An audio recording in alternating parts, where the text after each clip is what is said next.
Do nice people finish last? This is a question a lot of us ponder about. But instead of taking a philosophical approach to this, let's look at what the research says. To understand this, we will take a look at a game called the Prisoner's Dilemma. So here's how the Prisoner's Dilemma game works. So let's say your friend and you try to rob a bank and get caught. The police offer you a deal. If you testify against your friend and he doesn't testify against you, you go scot-free and he gets a 5-year term. And vice versa. If you don't testify against him and he testifies against you, you get 5 years and he's free. If both of you testify against each other, both of you get a 3-year term. In case both of you refuse to testify, both of you get just a 1-year term. Important to remember that both of you are not able to communicate with each other. You cannot discuss what you will be doing, obviously. So what would you do? It's a case of trust. Can you trust your friend? Will he testify against you? Will he cooperate? It's a question, a difficult question. So in a one-off game, testifying may seem like the right idea, but life is not a one-off game. Life is like the prisoner's dilemma played out repeatedly. Eric Barker, in his book Barking Up the Wrong Tree, talks about the research of Robert Axelrod and Adam Grant in this area.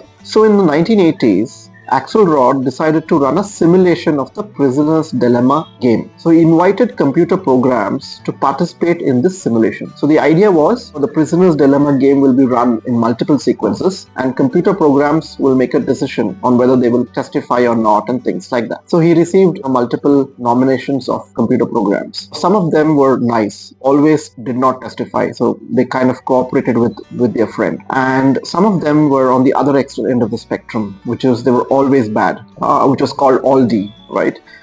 In the sense that they always testified against their friend. And some of them lay somewhere in the spectrum in between. For example, there was a program called Tester, which initially actually betrayed their friends, so testified against them and then backed off when against certain people when it started knowing that they are actually finding out about it. So this was the kind of entries the simulation contest got. So with all these spectrum of programs, who do you think won the contest? Which program and which strategy won the contest? Interestingly, it was the simple, good old tit for tat, which means the program initially was nice. It actually did not testify against anyone in the first round or the initial rounds. And in subsequent rounds, it's testified against people who actually also testified against it. And then basically did what other people did in a tit for tat kind of strategy. And although this program started out losing in the first rounds, it eventually actually ended up scoring the highest after a series of rounds of simulation. So this was surprising because basically this is a very simple strategy and this actually won the simulation in the prisoner's dilemma game. So if you can see this represented on the graph, over time, let's say all D, which is the one that always did bad, started off with good scores initially because it was able to betray people, but then over time the scores became less. The nice program, which is always nice, started off bad, continued to be bad. It got a little better because it might have run into tit for tat, which gave it some good scores, but it didn't do better than all D. The best was tit for tat, as we talked about. So it started off with low scores, but because over time it followed a tit for tat strategy, it actually ended up with very high scores towards the end. Now, Axelrod was interested in understanding if there's a program or a strategy that's better than tit for tat. So he invited further applications to participate in a new round. A new strategy program actually ended up winning the next round. It wasn't adding more evilness or badness to the tit for tat program, but it was actually adding more forgiveness. Tit for tat in the previous tournament was just playing back what the opponents did in the previous rounds. This new tit for tat, which they called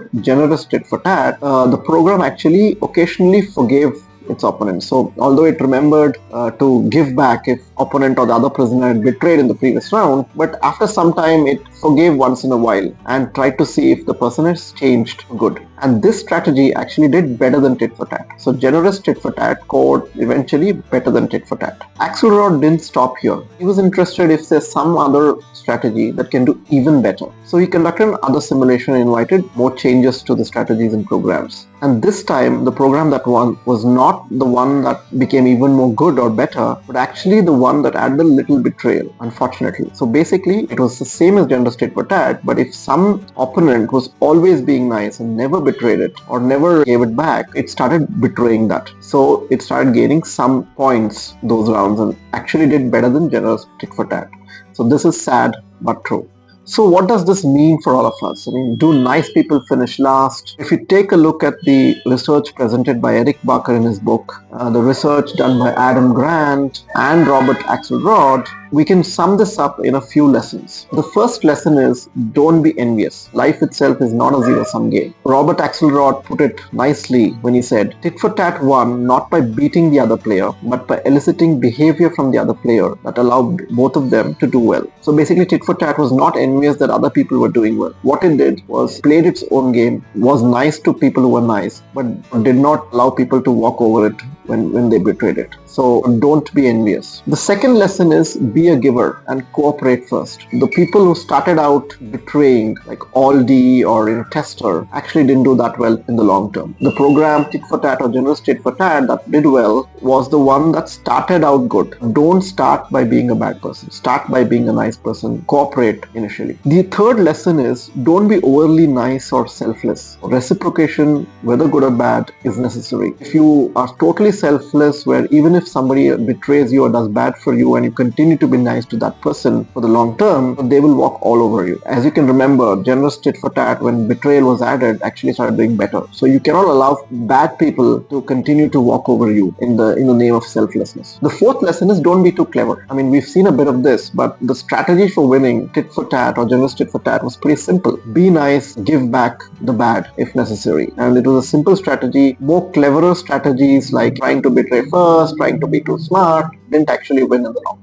The fifth lesson is forgive. As you added more forgiveness to tit for tat, it actually did better because people change over time, right? I mean, a person who was potentially bad, say a few months or a year back, might have changed, might have learned. It's imperative that you forgive people and give them a chance. Giving people a chance with forgiveness actually helps both of you do better if they've indeed changed. And the final lesson is think long term. In the short term, even in the simulation, the bad guys did well. But over time, tit for tat and the more nicer programs did better. They had to be careful of giving back to the bad programs, but in general, in the long term, the good persons did well. The important thing here is, in the short term, being a jerk might actually work, but in the long term your reputation will build up, you'll be found out. So it's important to think long term in this nice guy bad guy game in question. So what does all of this mean? We started with the question, do nice people finish last? And the answer is yes and no, because as you've seen, if you are the nice guy and you continue to be nice irrespective of how people treat you, you will finish last. That's the reality of the world. But if you start off being nice and continue to be nice to nice people, but give it back to the bad people when they're not nice to you, and add a bit of forgiveness, think long term, and you should go places. Along with being nice, if you also want to achieve financial freedom quickly, I've made a video on the 6 stages on the path to financial freedom. Do check it out. The link should be on your screen. And now I know you'll be a nice person and subscribe to my channel. Thank you.